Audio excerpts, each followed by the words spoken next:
Hey, what's up, everybody? Pat here, grateful recovering alcoholic and addict, just like every day. Guys, please don't forget to subscribe, leave the video a like, drop me a comment, and by all means share it with anybody you think might get something out of it. Other than that, how we all doing? Guys, I just got out of the shower, I got some soap in my eyes, I'm not stoned out of my mind. I am sober and clean, and that means of all drugs. Not picking on anybody that, nothing against trees, it's a great medicine for those who need it. But for me, it's about following this program, abstaining from all drugs, all alcohol, and giving myself a chance to figure out who I am, build a life. Today, another very busy day. My plans changed. I ended up putting a radiator in for a buddy of mine this morning. That went really well. Then I picked up my worker, who works for me part-time, and we ended up demoing a hallway for my friend Doug. Our property's doing the kitchen on, decided to expand, and the kid he's got doing the work isn't keeping up, so I went and straightened out some stuff there, did a demo job, went and had a whole big cabinet fiasco, picked up plans for the 3-family house I'm doing the plumbing and heating in come April and May. Busy day. Came home, doing my video now. Already got cleaned up because I was demoing, I was very dirty.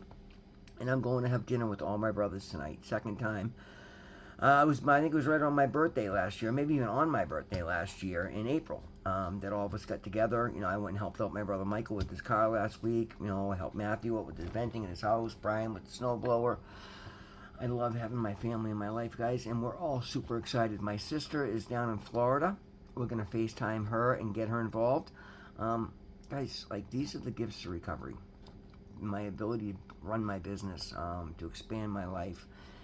Starting to look to buy into construction projects, to own my own home, closest with my family, just living a life, guys, actually being able to participate in life, being somebody that people look up to, guys, I was the black sheep, I was the one that people that kid, what a waste of potential, he's good, but he's this, and it was always drugs. I was always choosing drugs over my life, over myself, over everything.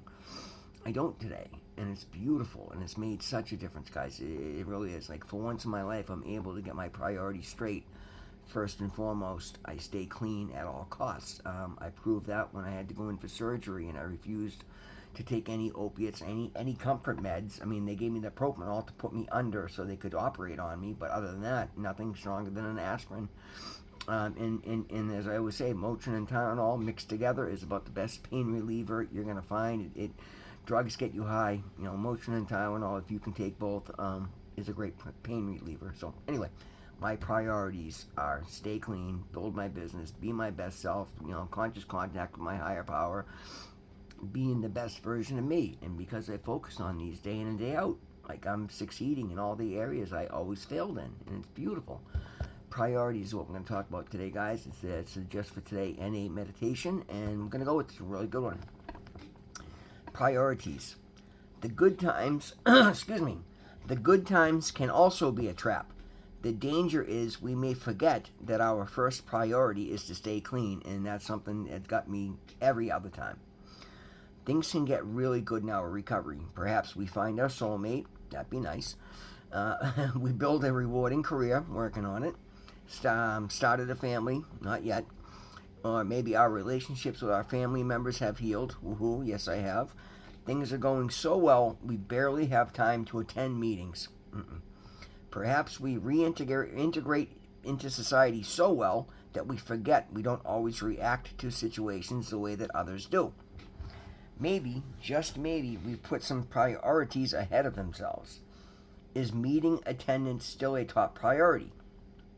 Do we still offer to sponsor people? Do we still phone our sponsor? What step are we working? Are we still willing to drag ourselves out of bed at some ungodly hour for a 12th step call? Do we remember to practice these principles in all of our affairs? If others in recovery reach out, are we available? Do we remember where we came from, or have the good times allowed us to forget? These are dangerous things for everybody in recovery, guys. To stay clean, we must remember that we are only one drug use away from our past life. We are very grateful for the good times, but we do not let them divert us from our continuing recovery. I am grateful, again, the affirmation is just for today. I am grateful for the good times, but I've not forgotten where I've come from. Today and every day, my first priority is staying clean and continuing to progress in recovery. Guys, the thing of this is, and again, so many people have fallen for this trap, myself included many times. We all have the built-in forgetters, guys. When things start to go good, we start to forget how bad they are. All part of reading, working your program, all part of sharing openly and honestly, right? You share your experience, your strength, your hope. You do that so you don't forget where you come from. And that's the thing, guys. I would double question everything because I'm very skilled. I'm very good with my hands. Work things, come to anything mechanical, electrical, comes very natural to me. So because of that, I would, after running myself into the ground and, whatever, you've heard my story enough. You knew, go back and watch a video. It's the typical addiction stuff. Jails, institutions, and death, right? Simple as that. So I would get into an institution. Usually it was prison. I'd get some clean time because I would typically abstain while I was in there. And then I would either come out and go back to work and fail, or in this last few, it would be longer runs, longer times in prison, and then I would be homeless, so I'd have to go to a program just because I'd have nowhere to go. And so I'd get into a halfway house, and the first priority for me wasn't finding a meeting, it wasn't finding a sponsor, because people in the house show you a meeting, but I wasn't getting involved in the meetings, I wasn't sharing openly and honestly, I was looking for work. Because I needed stability, right? And particularly, I think, when I got back to Somerville after being homeless for 4 years, and I met Doug, who's now my landlord, my best friend, my biggest customer. I run his business as well as my own. He's done a lot for me, and I met him immediately when I got to Somerville, and it was literally just shoveling snow, but he was impressed enough with my work ethic that he ended up after the winter. I came in the end of November. All winter long, it was a big winter, so I shoveled for him all winter long. And then come spring, he's like, listen, I'd like to put you to work. And he gave me a full-time job, and it was literally sweeping floors, cleaning up construction sites, and just being a gopher, a helper. Now, at the time, I'd only been doing mechanic work for about 20 years. I knew nothing about anything that is the business that I own today. But through hard work, I picked up these skills. But again, unfortunately, I fell off.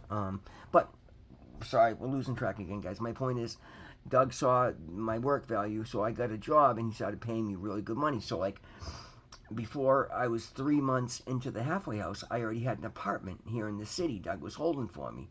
So, I immediately, my built-in forgetter started kicking off. My priorities went askew. It wasn't recovery because, it wasn't recovery. It was people, places, and things. It was staying in my hometown. I needed to get away from them. It was my family. It was the people I hung out with. It was the police in the small towns. Here I am. People love me. I'm working for a millionaire. I got access to a company truck. I have an apartment when I'm still paying that. My priorities were askew. I thought if I had the ability to make some money, that meant I was no longer a homeless junkie. And sure enough, guys, I wasn't in my apartment, I don't think, a week before I had relapsed. I bumped into somebody that had a bunch of meth, and I started smoking meth. And again, I didn't go off the rails right then and there, but I started slipping, and I would slip. I started slipping with cocaine for a while, off and on. And then one day, I was on a job site, and I was exhausted because I've been partying with meth and coke, and somebody offered me a bag of dope. And I knew better, but I took it because I was tired. Boom, 8 years down the drain, until I was just hooked on heroin and fentanyl. This last run absolutely just leveled me. Again, still had the job, still had not that job. I'd left that job, had another job, but still had an apartment, but only because, I had a landlord that was kind to me. Anybody else would have thrown me out. I would have been on the street. So for this time around, when I decided to surrender, I realized first thing's got to be first. I have to stay clean at all costs. And again, it's not just saying that. In order to do that, I needed to make changes. So I made a commitment to do my YouTube channel so I'd have a daily recovery. I got involved with the IOP. As soon as they said IOP, every time I hear IOP in the back of my head, I'd say, who in God's name would do that? If I'm not in a halfway house, I'm not going to sign up to do this, that, and the other. And this time in rehab, I'm like, well, I can't go to halfway house because I have an apartment. And they're like, well, what about an IOP? And I'm like, bingo, that's what I need. Intensive outpatient programming, right? Yes, treatment. That's what I need. So I signed up for it, and I did it. And when I get home this time around, I promised myself I would make those my priorities, not work. I didn't like my job, and the thing is, I was rushing home to go back to work, and then I get home, and I started to do some spiritual work, started being honest in recovery and meeting with people, and I realized immediately that I wasn't going to be able to stay clean working with people that did drugs and drank and were crooked all day. And I'm like, well, then how am I going to go back to my job? Because that's what they all are. Not all, but the majority, the boss particularly. So I made a commitment. I honored that. I came back to work, and within a week, I'm like, I can't. I tried having conversations with him. I tried avoiding it, and I just knew. Like, and that's the thing, guys. When you work in a program and you're paying attention and you're communicating with your higher power, you'll know what's right and what's wrong. You got to acknowledge it. It was screaming at me. Got to get out of here. Got to get out of here. This is bad. This isn't gonna go good. I can't do this. And I'm like, oh, I don't know what to do. Well, and I prayed on it, and I meditated on it, and it's like, doesn't matter. You've lived the last 4 years without paying a single bill. What do you need money for? Yeah, I got it, but it'll come. It'll come. You've always never had a problem finding work. You're not stuck at this shit job. So I quit. Nothing lined up, and I'm not encouraging anybody to quit a job without going and finding another one. That's very irresponsible. But in my particular circumstance, it was the right thing to do because I had people that would put me to work, and I knew I could do it. And because I took that leap of faith, today I run my business, and it's thriving, and it's expanding, and it's giving me opportunities I never dreamed I'd honestly have. I used to talk about them all the time, but that was, bullshit talk with zero action. Today I make my recovery first. I made a commitment to be a member of the gratitude group, even though it's a noontime meeting, and that's the worst possible time for me because it's middle of my work day. Well, I've made Fridays the day I don't schedule work. I just do little things that are around my meeting because my meeting comes first. Then lo and behold, I found my family. Like, the people in my meeting are my family. They're my second family. I love them. They're my closest friends. They're the people I talk to the most, that see the most. They know the most about me. They know things about me that, because I have nothing to hide in there. I'm with people that know I'm doing good today so they don't judge me for my past. And that makes me feel better about myself. Now, as a matter of fact, guys, today is the 7th. Am I correct? Yes, it is. I have 14 months of continuous sobriety today. Beautiful. 14 months later, I have the confidence of making good decisions day in and day out. Not perfect, but good decisions is my baseline. I try to be the best person I can. I pivot. I make amends when I'm wrong. I admit when I'm wrong. I'm not afraid to backstep and say, nope, that's not right. In the past, guys, I'd take a wrong step and be like, oh, I made the step. I can't look like a fool. Like, I don't know what I'm doing, and turn around now. That's asinine. If I know the first step was bad and I was going to get progressively worse, why would I keep doing it? But that's what I used to do. And I'm able to see that now by working the steps, by looking at my behaviors, by speaking honestly. So now I'm not afraid to say, whoa, guys, that's going to lead to a lot of shit. Boy, that's an old behavior. I don't want any part of that. And I turn around and I go the other way, whether figuratively or theoretically or physically or whatever. And guys, it's not always easy. I had an uncomfortable conversation last night. My ex-wife called me.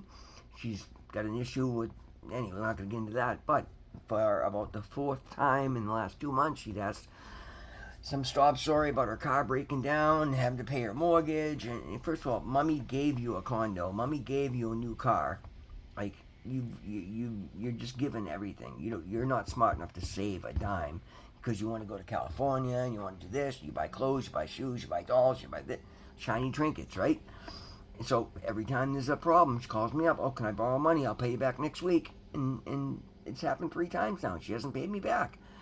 So I knew immediately. Oh, I had to pay my mortgage. Now my credit card bill is due. Can you lend me on? No, I can't. Didn't offer explanations. No, I'm done. And that gave me confidence. That's what I'm saying, guys. Putting myself first, learning to have confidence in who I am, learning that I matter, that I'm not here to satisfy everybody else's needs when they want to be irresponsible. I love to help, and being of service is being of service to people in recovery because they're following the same path that I am, and I'll do anybody for any recovery.